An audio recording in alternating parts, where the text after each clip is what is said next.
পায়রা পৃথিবীর সেরা হোমিং প্রাণীদের মধ্যে অন্যতম।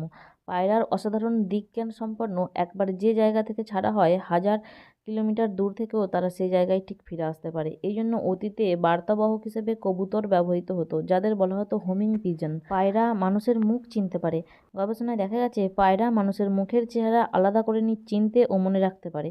এমনকি তার ছবি থেকে দুটি মানুষের মুখের পার্থক্যও ধরতে পারে। তারা আয়নায় নিজেদের চিনতে পারে। পায়রা এমন কয়েকটি প্রাণীর মধ্যে একটি যারা আয়নায় নিজের প্রতিবিম্ব দেখে বোঝে যে এটা সে নিজে। এই বোধে সাধারণত কুকুর বা বিড়ালদের মধ্যেও থাকে না। পায়রা গান গাইতে পারে না, কিন্তু ঘন ঘন কু শব্দ করে। পুরুষ পায়রারা মেয়ে পায়রাদের আকৃষ্ট করতে গলা ফলায় এবং কুক কুক ধরনের শব্দ করে, যাকে কুইং বলে। এটি এক ধরনের প্রেমের আহ্বান। তারা দুজন সঙ্গী নিয়ে সারা জীবন কাটায়। পায়রারা সাধারণত একবার জুটি বাঁধলে সারা জীবন একই সঙ্গীর সঙ্গে থাকে।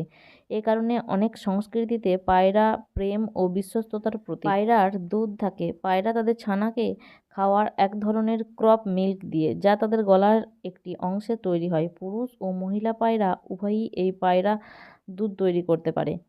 পায়রা ছিল প্রথম বিশ্বযুদ্ধে বীর সৈনিক। বিশ্বযুদ্ধের সময় কয়েক হাজার বার্তাবাহক পায়রা ব্যবহৃত হয়েছিল। ফ্রান্সের এক বিখ্যাত পায়রা চেয়ার আর্মি যুদ্ধক্ষেত্রে 12টি মিশনে অংশ নেয় এবং একটি গুরুত্বপূর্ণ বার্তা পৌঁছে দিয়ে 194 জন সৈনিককে বাঁচায়। তাকে আমেরিকান আর্মির পক্ষ থেকে পুরস্কৃতও করা হয়। বিশ্বে প্রায় 350+ প্রজাতির পায়রা রয়েছে। সব পায়রা সাদা বা ধূসর নয়। কিছু পায়রা রঙিন, সবুজ, নীল কিংবা এমনকি সোনালী পালকেরও হতে পারে। সবচেয়ে রঙিন প্রজাতিগুলো সাধারণত দক্ষিণ এশিয়া ও অস্ট্রেলিয়ায় দেখা যায়।